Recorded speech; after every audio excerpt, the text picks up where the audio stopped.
Hello दोस्तों, स्वागत है आप लोगों का अपने यूट्यूब परिवार अरुण एकेडमी में। आज की क्लास में हम लोग पढ़ेंगे बाल विकास यानी कि सीडीबी के मोस्ट इम्पॉर्टेंट 30 आउट ऑफ 30 प्रश्न, जितने भी 2011 से 2024 प्रीवियस ईयर एग्जामों में ट्रेंड किया हुआ प्रश्न है, सब के सब एक सेट के माध्यम से हम लोग कर रहे हैं। आज का सेट नंबर 17 है दोस्तों। इससे पहले अगर और नहीं देखे हैं, प्लेलिस्ट में जाकर देख सकते हैं। बहुत ही शानदार तरीके से ये क्लास चलाई जा रही है। ठीक है दोस्तों, बिल्कुल देरी नहीं करते हैं। पहला क्वेश्चन देखिए क्या कह रहा है। वह कौन सी अवस्था है जिसमें बच्चे परिवार से स्वायत्तता स्थापित करते हैं और अपने व्यक्तिगत मूल्यों एवं लक्ष्यों को परिभाषित करते हुए अपनी स्वयं की एक पहचान का निर्माण करते हैं? क्या प्रारंभिक बाल्यावस्था, या मध्य बाल्यावस्था, या उत्तर बाल्यावस्था, या किशोरावस्था?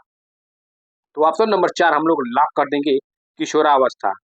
किशोरावस्था दोस्तों, इसका वर्ष 12 से 18 वर्ष है और इस अवस्था में बाल्यावस्था से परिपक्वता की ओर उन्मुख होती है। वृद्धि का पूर्ण विकास इसमें होता है दोस्तों। काम की मूल प्रवृत्ति की जागृति होती है किसमें, ये सब किशोरावस्था में। और दोस्तों, इसमें तीव्र स्मरण शक्ति, उच्च ध्यान केंद्रित क्षमता एवं सामाजिक भावना आदि, ये सब के सब किशोरावस्था की प्रमुख विशेषताएं हैं। तो ऑप्शन नंबर 4 हम लोग का राइट आंसर हो जाएगा, किशोरावस्था। नेक्स्ट क्वेश्चन देखिए दोस्तों, नेक्स्ट क्वेश्चन क्या कह रहा है। शारीरिक विकास के संदर्भ में बच्चों के विकास को बच्चों के विकास को समझने के लिए यह जरूरी है कि बजाय एक विशिष्ट उम्र को देखने के विकास के सीमा क्षेत्र को देखा जाएगा। सरकार क्या कह रहा है, बच्चों की वृद्धि व विकास में व्यक्तिगत भिन्नताएं होती हैं। तो सही विकल्प चुने। तो दोस्तों, ए और आर दोनों के दोनों सत्य हैं और इसकी व्याख्या भी कर रहा है। जैसे कि मान लीजिए, यह कहा गया है कि शारीरिक विकास के संदर्भ में बच्चों के विकास को समझने के लिए यह जरूरी है कि एक विशिष्ट उम्र को देखा जाए, उनके विकास के सीमा क्षेत्र को देखा जाए, क्योंकि बच्चों के वृद्धि एवं विकास में व्यक्तिगत भिन्नताएं या विभिन्नताएं होती हैं। यानी कि व्याख्या भी सही हो रहा है दोस्तों। तो ए और आर दोनों के दोनों सही है और आर ए की सही व्याख्या कर रहा है। तो ऑप्शन नंबर ए हम लोग का राइट आंसर हो जाएगा। ए और आर दोनों सही है और आर ए की सही व्याख्या करता है। सब के सब ये प्रीवियस ईयर एग्जामों में ट्रेंड किया हुआ प्रश्न है दोस्तों। नेक्स्ट क्वेश्चन देखिए क्या कह रहा है। निम्नलिखित में से कौन सा विकास का सिद्धांत नहीं है? यहाँ पे विकास का सिद्धांत नहीं है, निगेटिव का निगेटिव पूछा है, तो हमें गलत खोजना है। देखिए पहला ऑप्शन क्या कह रहा है, विकास एक क्रमानुसार होने वाली सक्रिय प्रक्रिया है। बिल्कुल सत्य है, लेकिन हमें गलत ढूंढना है। विकास की कोई विशिष्ट दिशा नहीं होती है। देखिए यही हमारा गलत मिल गया। विकास की कई विशिष्ट दिशाएं होती हैं, यानी कि गलत का गलत ढूंढना है, गलत मिल गया। तो ऑप्शन नंबर 2 हम लोग लॉक कर देंगे। कुछ हद तक विकास की भविष्यवाणी की जाती है। बिल्कुल सत्य है। विकास आनुवंशिकता और पर्यावरण कारकों की पारस्परिक अंतःक्रिया का परिणाम है। ये विकास का एक विशेषता के रूप में है, लेकिन विशेषता ये विकास की कोई विशेष दिशा नहीं होती, ये इसकी विशेषता नहीं है दोस्तों। विकास क्रम में एक रूपता के दर्शन होते हैं। विकास सामान्य से विशिष्ट की ओर चलता है और विकास की प्रक्रिया एकीकरण के सिद्धांत का पालन करती है। ये विकास की विशेषताएं हैं। तो ऑप्शन नंबर 2 हम लोग का राइट आंसर हो जाएगा, क्योंकि गलत का गलत पूछा था। नेक्स्ट क्वेश्चन देखिए क्या कह रहा है। जिन पियाजे के अनुसार किस चरण में बच्चे केंद्रीयता की सीमाओं से उभरकर तार्किक चिंतन कर पाते हैं? तो ऑप्शन नंबर पहला क्या कह रहा है, संवेदी या चालक, या ऑप्शन नंबर 2 पूर्व संक्रियात्मक, या ऑप्शन नंबर 3 मूर्त संक्रियात्मक, या ऑप्शन नंबर 4 अमूर्त संक्रियात्मक? तो ऑप्शन नंबर 3 हम लोग लॉक कर देंगे, मूर्त संक्रियात्मक। इस अवस्था में यानी कि मूर्त संक्रियात्मक अवस्था में बच्चों में अपने परिवेश की वस्तुओं को पहचानने, उनमें विभेद एवं वर्गीकरण करने आदि की क्षमता विकसित होती जाती है। साथ ही उनमें चिंतन, क्रमबद्धता एवं तर्कसंगत यानी कि तार्किक होने लगता है और वे अपने पर्यावरण के साथ अनुकूल स्थापित करने के लिए विभिन्न नियम सीख पाते हैं। तो ऑप्शन नंबर 3 हम लोग का राइट आंसर मूर्त संक्रियात्मक अवस्था हो जाएगा। जिन पियाजे की 4 अवस्थाएं बताए थे पूरी डिटेल में बता दी है, अगर नहीं देखे हैं तो आप लोग जाकर देख सकते हैं। नेक्स्ट क्वेश्चन क्या कह रहा है, कथन ए यानी कि 5 साल का रमेश तर्क करता है कि एक चौड़े गिलास से एक लंबे गिलास में डाला गया पानी मात्रा में अधिक हो गया है। बिल्कुल सही, सत्य है, कोई बात नहीं। ये जिन पियाजे की एक अवस्थाओं में से एक है। तर्क आर क्या कह रहा है, मूर्त संक्रियात्मक अवस्था में बच्चे समस्याओं को व्यवस्थित व तार्किक तरीके से हल नहीं कर पाते हैं। बिल्कुल सही है, मूर्त ये भी सही है, यानी कि कथन ए और तर्कार्क भी दोनों के दोनों सत्य हैं, लेकिन एक दूसरे से व्याख्या नहीं कर रहा है। क्या आर ए की सही व्याख्या नहीं करता है, वो अपनी 5 देखिए 5 साल का रमेश, यानी कि इसमें क्या कर रहा है कि एक गिलास लंबे चौड़े गिलास का पानी लंबे गिलास में डाल रहा है, यानी कि यह किसमें दर्शाता है, यानी कि पूर्व संक्रियात्मक अवस्था की बात कर रहा है, और ये मूर्त संक्रियात्मक अवस्था की बात कर रहा है, व्याख्या नहीं कर रहा है। तो ऑप्शन नंबर 2 हम लोग का राइट आंसर हो जाएगा। पूर्व संक्रियात्मक अवस्था 2 से 7 वर्ष होती है दोस्तों, 2 से 7, और मूर्त संक्रियात्मक अवस्था 7 से 11 वर्ष की अवस्था होती है। चलते हैं नेक्स्ट क्वेश्चन, देखिए नेक्स्ट क्वेश्चन क्या कह रहा है, कोहलबर्ग के सिद्धांत में यांत्रिक सापेक्षता अभिविन्यास के चरण, क्या यांत्रिक सापेक्षता अभिविन्यास के चरण की क्या विशेषता है, देख लेते हैं। व्यक्तिगत जरूरतों को पूरा करना, या नियमों को निश्चित और निरपेक्ष रूप में देखना, या दूसरे के अनुमोदन को बनाए रखना, या अमूर्त सार्वभौमिक सिद्धांत जो सभी मानवता के लिए मान्य है। तो ऑप्शन नंबर पहला हम लोग लॉक कर देंगे, व्यक्तिगत जरूरतों को पूरा करना। इसमें यांत्रिक सापेक्षता अभिविन्यास कोहलबर्ग द्वारा प्रतिपादित नैतिक विकास के सिद्धांत की प्रथम अवस्था, यानी कि पूर्व परंपरागत का दूसरा चरण है दोस्तों, जो नैतिक विकास के व्यक्तिगत एवं विनिमय चरण में बच्चे के व्यक्तिगत दृष्टिकोण को दर्शाता है। तो ऑप्शन नंबर पहला हम लोग का राइट आंसर हो जाएगा, व्यक्तिगत जरूरतों को पूरा करना। कोहलबर्ग का डिटेल में हम पढ़ा दिए हैं दोस्तों, जाकर प्लेलिस्ट में देख सकते हैं। ले वाइगोस्की के अनुसार वह प्रक्रिया जिसमें दो भागीदारी जो एक कार्य को अलग समझ से शुरू करके बाद में एक साझी समझ पर पहुंचते हैं, क्या कहलाती है, क्या समीपस्थ विकास का क्षेत्र कहलाता है, या अंतर विषयकता, या अनुकूलन, या खोज विधि। तो ऑप्शन नंबर 2 हम लोग लॉक कर देंगे, अंतर विषयकता। ले वाइगोस्की के अनुसार वह प्रक्रिया जिसमें दो भागीदारी जो एक कार्य को अलग समझ से शुरू करके बाद में एक साझी समझ कर पहुंचते हैं, तो अंतर विषयक कहलाती है। तो ऑप्शन नंबर 2 हम लोग का राइट आंसर हो जाएगा। चलते नेक्स्ट क्वेश्चन, देखिए नेक्स्ट क्वेश्चन क्या कह रहा है, ले वाइगोस्की के सिद्धांतों के अनुसार भाषा, क्या अनुसार ले वाइगोस्की के सिद्धांतों के अनुसार भाषा है, देख लेते हैं। बच्चों के संज्ञानात्मक विकास में महत्वपूर्ण भूमिका निभाती है, बिल्कुल पहले ही हमारा लाभ आंसर हो जाएगा, बच्चों के संज्ञानात्मक विकास की महत्वपूर्ण भूमिका निभाती है। इसमें वाइगोस्की ने बच्चों की भाषा को एक उपकरण माना है, जिसकी सहायता से वे समाज में अंतःक्रिया करके अपना विकास करते हैं। क्या करते हैं कि समाज के साथ बच्चे अंतःक्रिया करके भाषा अर्जित करते हैं। तो ऑप्शन नंबर पहला हम लोग का राइट आंसर हो जाएगा। चलते हैं नेक्स्ट क्वेश्चन, देखिए नेक्स्ट क्वेश्चन क्या कह रहा है, किस प्रकार की कक्षा में शिक्षक अपनी शिक्षा पद्धति और आकलन तरीकों को अलग अलग शिक्षार्थियों की जरूरतों के अनुकूल अपनाता है, क्या व्यवहारवादी, या शिक्षक केंद्रित, या प्रगतिशील, या परीक्षा केंद्रित। तो ऑप्शन नंबर 3 हम लोग लॉक कर देंगे, प्रगतिशील।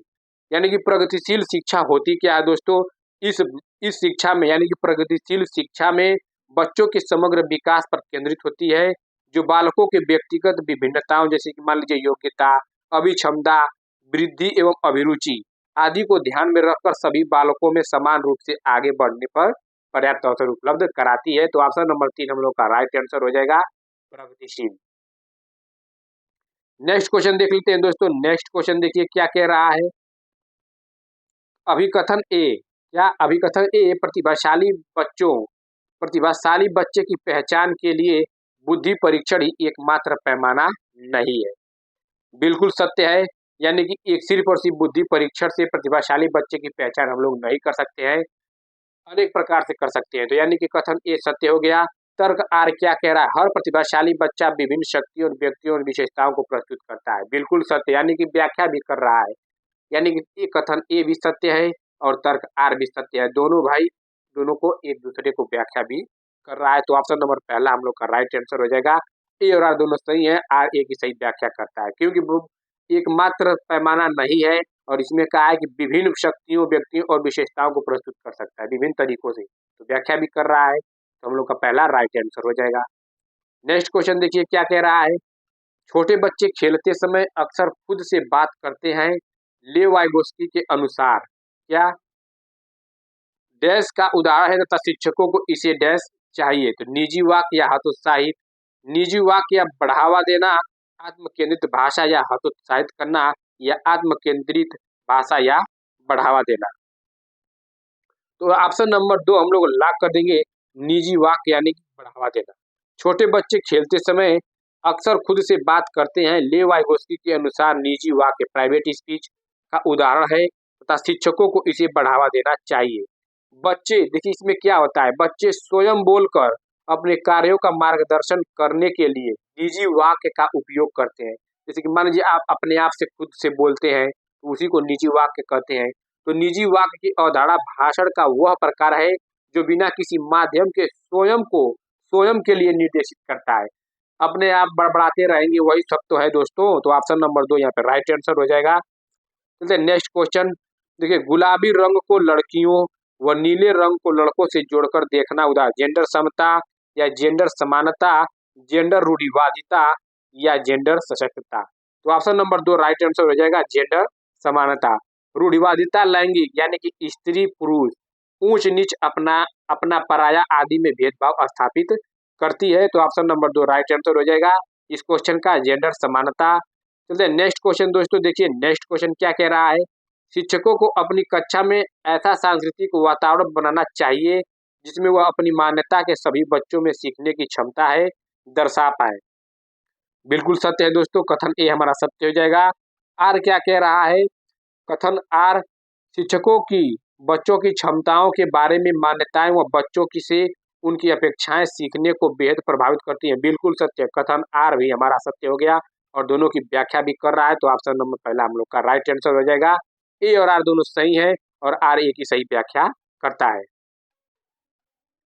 नेक्स्ट क्वेश्चन क्या कह रहा है, निम्न में से सतत व समग्र मूल्यांकन, क्या सतत व समग्र मूल्यांकन को लागू करने का प्रभावी तरीका कौन सा है।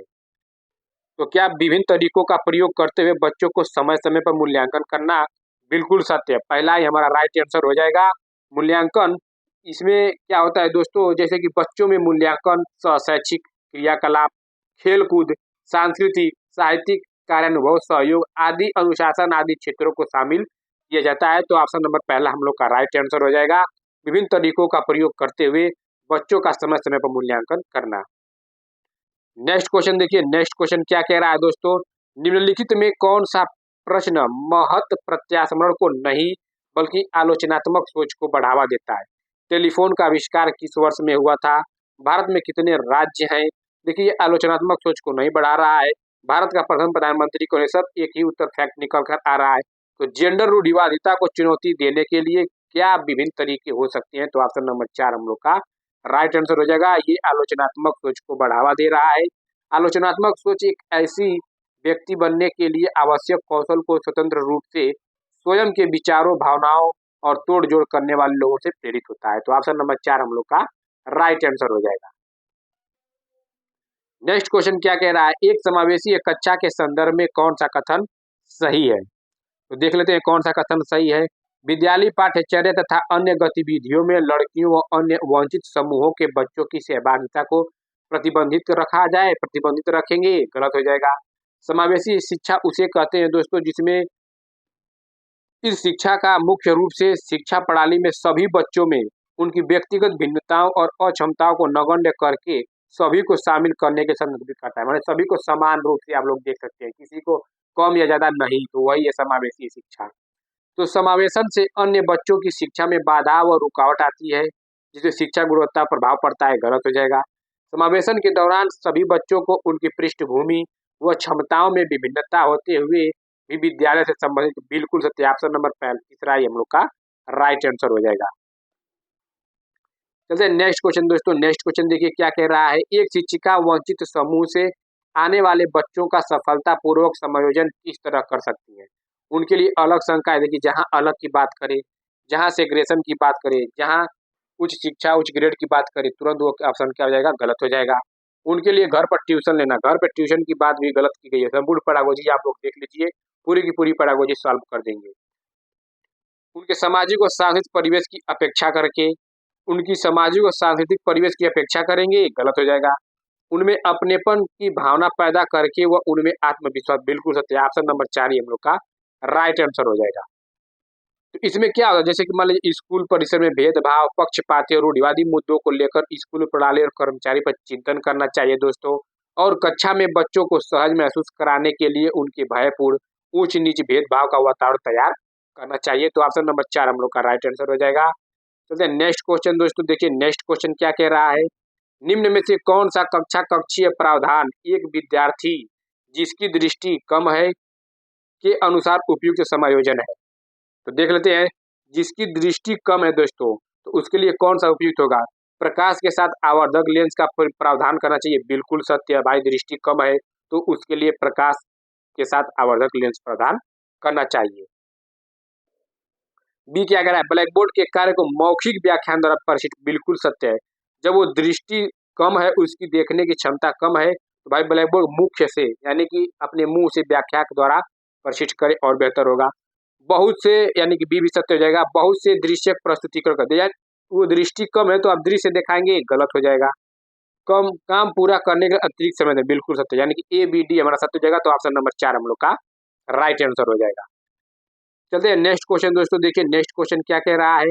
शिक्षक बच्चों को रचनात्मक रूप में सोचने के लिए कैसे प्रोत्साहित कर सकते हैं। देख लेते हैं कैसे प्रोत्साहित कर सकते हैं। उन्हें किसी समस्या को हल करने के लिए विभिन्न तरीकों के बारे में सोचने के लिए कहना। उन्हें रटने, देखिए रटने की बात की जाए तुरंत गलत हो जाएगा। प्रत्यय स्मरण बात तुरंत, बहुविकल्पी प्रश्न नहीं, ऑप्शन नंबर पहला ही हमारा राइट आंसर हो जाएगा। उन्हें किसी समस्या को हल करने के लिए विभिन्न तरीकों के बारे में सोचने के लिए कहना। जितने भी ये दोस्तों ये निगेटिव टैक्स वर्ड्स है, सब के सब संपूर्ण पेडागोजी में पढ़ा दिए हैं। अगर नहीं देखें तो जाकर प्लेलिस्ट में देख सकते हैं। एक समावेशी कक्षा में कौन सा शिक्षा शास्त्र विद्यार्थियों के सीखने में बाधक होगा। यहाँ पे बाधक पूछा गया है दोस्तों, तो बाधक कौन, डायरेक्ट देखिए संपूर्ण पेडागोजी में बताया कि जहाँ मानकीकृत दिखे तुरंत वो ऑप्शन गलत हो जाएगा। तो गलत का गलत पूछा है, तो ऑप्शन नंबर 3 हम लोग का राइट आंसर हो जाएगा। मानकीकृत निर्देश कभी भी बच्चों को नहीं देना है। प्रभावशाली शिक्षण कब होता है, देख लेते हैं। प्रभावशाली शिक्षण कब होता है, जब व्यक्तिगत भिन्नताओं को अनदेखा खारिज कभी भी नहीं करेंगे। जब संप्रत्यय को अमूर्त बनाकर असंदर्भित तरीके से नहीं पढ़ाएंगे। अनेक प्रकार के संदर्भित विभिन्न संदर्भों के तरफ देखेंगे। जब कक्षा का वातावरण भय और तनाव पर, देखिए भय तनाव कभी भी नहीं रहेगा। संपूर्ण पेडागोजी में सब के सब ये निगेटिव टैक्स बता दिए हैं। जब सीखने में संवेगों के इस्तेमाल को स्वीकार व संबोधित किया जाए, तो ऑप्शन नंबर 4 हम लोग का राइट आंसर हो जाएगा। नेक्स्ट क्वेश्चन देखिए, नेक्स्ट क्वेश्चन क्या कह रहा है। जब शिक्षक के WL नीति, क्या WL नीति जिसमें विद्यार्थियों को विभिन्न सोच से के लिए प्रेरित किया जाता है, वे क्या जानते हैं, जब जानना चाहते हैं तथा उन्होंने विषय के अंत में क्या सीखा अपनाते हैं, तब वो कौन कौशलों का बढ़ावा दे रहा है, कौन से यानी कि किन कौशलों का बढ़ावा दे रहा है। तो अधिसंज्ञान या याद रखना व प्रत्यास्मरण या अनुकरण या अनुबंधन। तो ऑप्शन नंबर पहला हम लोग राइट आंसर हो जाएगा, अधिसंज्ञान। अधिसंज्ञान होती क्या है, अधिसंज्ञान एक ऐसी प्रक्रिया है जिसमें विद्यार्थी अपने विचारों या चिंतन शैलियों के माध्यम से अपने स्वयं के ज्ञान पर मनन व सोच करता है, यही अधिसंज्ञान कहलाता है। और अधिसंज्ञान चिंतन और अधिगम दोनों को नियंत्रित करता है। तो ऑप्शन नंबर पहला हम लोग का राइट आंसर हो जाएगा, अधिसंज्ञान। नेक्स्ट क्वेश्चन देखिए, निम्नलिखित में से कौन सी पद्धति शिक्षक केंद्रित है। देखिए यहाँ पे शिक्षक केंद्रित बात की गई है और हमें क्या अपनाना है, बाल केंद्रित। तो देख लेते हैं शिक्षक केंद्रित कौन है। शिक्षक केंद्रित व्याख्यान विधि, व्याख्यान विधि को शिक्षक केंद्रित कहते हैं। इसमें क्या है, इसी व्याख्यान पद्धति में इस विधि को प्रभुत्ववादी शिक्षण विधि की संज्ञा दी जाती है। किसे, व्याख्यान विधि को। यह विधि शिक्षक केंद्रित विधि है जिसमें विद्यार्थी केवल श्रोता होते हैं और इस विधि में विद्यार्थियों का ध्यान केंद्रित करने के लिए शिक्षक प्रश्न विधि का प्रयोग करते हैं। यानी कि पढ़ाने का यह तरीका उच्च स्तर की शिक्षा के लिए तो ठीक है, ये व्याख्यान विधि दोस्तों, जो ये व्याख्यान विधि है, तो पढ़ाने का यह तरीका उच्च स्तर की शिक्षा के लिए तो ठीक है, किंतु प्राथमिक वर्ग तक के बच्चों के लिए उपयोगी नहीं है। तो ऑप्शन नंबर 2 राइट आंसर हो जाएगा, शिक्षक केंद्रित। निम्नलिखित में से कौन समस्या समाधान में बाधा डालता है। तो समस्या समाधान में कौन बाधा डालता है, देख लेते हैं। समस्या समाधान में शामिल चरणों के बारे में बोलकर सोचना, ये तो हमारा पॉजिटिव हो गया। नेगेटिव खोजना है। सुलझाए हुए उदाहरणों पर चिंतन करना, ये पॉजिटिव है। समस्या का प्रतिनिधित्व करने एक तरीके पे अटक जाना, जब अटक जाएंगे तो भाई नेगेटिव बाधा हो गया। यही हमारा गलत का गलत पूछा है, तो ऑप्शन नंबर 3 राइट आंसर हो जाएगा। देखिए साथियों के साथ मंथन, विचार मंथन और चर्चा करेंगे, ये पॉजिटिव है। चलते हैं नेक्स्ट क्वेश्चन दोस्तों, देखिए नेक्स्ट क्वेश्चन क्या कह रहा है। स्वयं को एक ज्ञात के रूप में समझने की क्षमता क्या कहलाती है? तो स्वयं से जो अभी जस्ट ऊपर हम क्या बताएं, जो स्वयं को एक ज्ञात के रूप में देखते हैं, यानी कि अधिसंज्ञान कहलाती है। तो अधिसंज्ञान रणनीतियों में स्वयं संशोधन शामिल होता है। यह छात्रों उनके चिंतन के बारे में सोचने के लिए प्रारूपित की गई प्रक्रिया होती है। तो अधिसंज्ञान हमारा राइट आंसर हो जाएगा। चलते हैं नेक्स्ट क्वेश्चन दोस्तों। नेक्स्ट क्वेश्चन देखिए क्या कह रहा है। छात्रों में अपनी सोच में वैचारिक परिवर्तन करने में सक्षम बनाने के लिए एक शिक्षक को क्या करना चाहिए? व्याख्यान प्रणाली से स्पष्टीकरण करना चाहिए, गलत हो जाएगा। छात्रों के साथ चर्चा करना और उदाहरण और गैर उदाहरण पेश करने चाहिए, बिल्कुल सत्य, यही हमारा सत्य हो जाएगा। बच्चों की उनकी सोच के लिए पुरस्कार जहां बात की है, हतोत्साहित जहां की जाए तुरंत गलत हो जाएगा। संपूर्ण पेडागोजी में एक एक हतोत्साहित, पुरस्कार, दंड, प्रत्यात्मक सब के सब बता दिए हैं। नहीं देखे तो जाकर देख लीजिए, मजा आ जाएगा दोस्तों। तो ऑप्शन नंबर 2 हम लोग का राइट आंसर हो जाएगा। चलते हैं दोस्तों नेक्स्ट क्वेश्चन देखिए। नेक्स्ट क्वेश्चन क्या कह रहा है। महारत उन्मुख शिक्षार्थियों की विशेषता है कि उनमें विफलता का क्या होगा? क्या कम कम देखिए, जहां अगर आप लोग को दिख गया कम, देख लेते हैं। डर और क्षमता का स्थिर दृष्टिकोण होता है। महारत उन्मुख शिक्षार्थियों की विशेषता है कि उनमें विफलता का कम। देखिए इसमें क्या है, विफलता से वो कम रहेंगे भाई, वो विफलता से कम नहीं रहेंगे, विफलता से डरेंगे नहीं। उनके अंदर क्या रहेगा, ज्यादा असफल होने की गुंजाइश नहीं होती है। तो वही विफलता को आप लोग क्वेश्चन को पहले पकड़िए। देखिए जो महारत उन्मुख, जो प्रतिभाशाली विद्यार्थी होती है, वो विफलता से डरते नहीं है, तो उनके अंदर कम रहेगा और स्थिर रहेगा।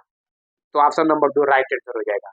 यही अगर अधिक रहेगा तो भाई विफलता तो प्रतिभाशाली महारत उन्मुख विद्यार्थियों की तो गलत हो जाएगी। तो वही कहा है कि महारत उन्मुख शिक्षार्थियों की विशेषता है कि उनमें विफलता कम होती है और क्षमता का स्थिर दृष्टिकोण होता है। ठीक है दोस्तों, तो वो डरते नहीं है बच्चे, तो यही कम डर होगा।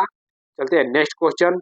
एक शिक्षक विद्यालय में विभिन्न सांस्कृतिक कार्यक्रमों का आयोजन करता है, जिसमें भारत के विभिन्न त्योहार तथा परंपराओं को प्रदर्शित किया जाता है। कार्यक्रम आयोजन के क्या उद्देश्य होने चाहिए? तो देख लेते हैं। सहयोगात्मक अधिगम को बढ़ावा देना, या विविधता का सम्मान करना, सृजनात्मकता को बढ़ावा, रूढ़िवादिता को। तो option number A B C हमारा सत्य हो जाएगा, क्योंकि ये सब क्या है, ये सब पॉजिटिव है और विभिन्न तरीकों से ये सब क्या है, ये सब इनके कार्यक्रम के उद्देश्य को बढ़ावा दे रहा है। तो सहयोगात्मक अधिगम को बढ़ावा देना, विविधता का सम्मान से, रूढ़िवादिता को बढ़ा देना, रूढ़िवादिता को नहीं, रूढ़िवादिता को ज्यादा ज्यादा कम करने की बात होती है। तो डी हमारा गलत हो जाएगा। तो कौन सा सही होगा, ए बी और सी। Next question. एक शिक्षक में निम्नलिखित गुण होने चाहिए। तो एक शिक्षक में कौन से गुण होने चाहिए देख लेते हैं। समानुभूति, बिल्कुल सत्य। देखभाल भी, प्रामाणिकता, असहिष्णुता नहीं होनी चाहिए, यानी कि डी गलत हो गया। ए बी और सी ऑप्शन नंबर 3 हम लोग का राइट आंसर हो जाएगा। चलते हैं नेक्स्ट क्वेश्चन दोस्तों। देखिए नेक्स्ट क्वेश्चन क्या कह रहा है। बच्चों को आंतरिक रूप से प्रेरित करने का एक प्रभावी तरीका है। पुरस्कार पर जहां पुरस्कार की बात करें तुरंत वहां निगेटिव टैक्स वर्ड्स में सब बताए हैं। दंड कभी भी बच्चों को नहीं देना है। सीखने का ऐसा माहौल बना जो अपनेपन और स्वायत्तता की भावना के, बिल्कुल सत्य, ऑप्शन नंबर 3 हम लोग का राइट आंसर हो जाएगा। देखिए यहाँ पे निष्ग्रहण ग्रहण की बात की, ये भी गलत हो जाएगा। तो ऑप्शन नंबर 3 हम लोग का राइट आंसर हो जाएगा। आई होप दोस्तों आप लोग को वीडियो अच्छा लगा हो। अगर अच्छा लगा तो चैनल को लाइक, सब्सक्राइब, शेयर, कमेंट कर दीजिए, जिससे हमें मोटिवेट मिलता रहे। और हाँ दोस्तों, आप लोगों का बहुत बहुत धन्यवाद।